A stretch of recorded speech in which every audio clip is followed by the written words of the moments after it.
Pat kaklas ya mga tao adiran mapumbagian nagyang kutu awit-wit agyang kaya ulan-ulan a Ramadan. Paganero nagyang kutu at tao marangit sa luksyan. Ay manan yan na maratay kapaki dulo na kumbala luksyan.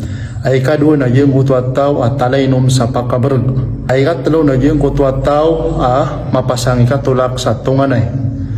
Ay ikapat nagyang kutu at tao pagarinyan ang Muslim ada siran dan makambitiara sa sabab saan dairan kasinabuta uli na yung kutu adu kataw ang Muslim ada siran dan makaprela isi sa yang kaya ulan-ulan Ramadan mana niyan di siran bitiara kagi sabab saan baloy rarang itu isa sa ikopadian nagina ni mga tao diran mapumbagian nagyang kutu arila wallah subhanahu wa ta'ala agudiran mapumbagian nagyang kutu wit-wit agyang kaya ulan-ulan Ramadan yang karena patiman pananggilan tanwanan ubatanusan makasifat sa ilangan na ditanunan masifat yang kanan lagi dan nasifat.